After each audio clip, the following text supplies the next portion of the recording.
အသက်25ပုံ30ကျော်လာတဲ့အရွယ်ကြမင်းရဲ့ကိုယ်ပိုင်စိတ်ကူးအိမ်မက်တွေနောက်ကိုလိုက်နေရုံနဲ့မဖြစ်ဘူးဆိုတာမင်းသဘောပေါက်လာလိမ့်ပရိသတ်ပဲမြေမှာမပေါက်ငွေရင်းနဲ့တယ်ဆိုတဲ့ဆိုရိုးစကားကိုမင်းနားလေလာလိမ့်အလုံးလုံးမယ်အိမ်လာကားနဲ့ပေးเสียရှိတာတွေပေးမယ်နောက်ပြီးရင်လှုပ်ပြန်လှုပ်တယ်ထက်ခါဒါပဲတာဝန်ယူစရာတွေနေပြီးတော့လူလောကအကြောင်းအများကြီးသိသေးတဲ့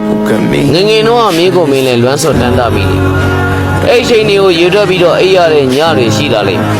ပတ်စံရဖို့လုံးလို့ဖို့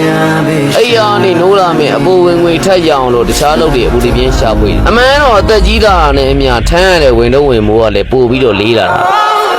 ကြီးစရာတွေနဲပြီးတော့မောစရာတွေများလာခြင်းနဲ့အရွယ်ရောက်လာခြင်းရဲ့သင်္ကေတပဲဖြစ်လိမ့်လူကြီးဖြစ်ရတာတကယ်လည်းခက်ပါမပြုံးခြင်းလည်းပြုံးရတယ်ငိုခြင်းလည်းထိမ့်တဲ့မယ်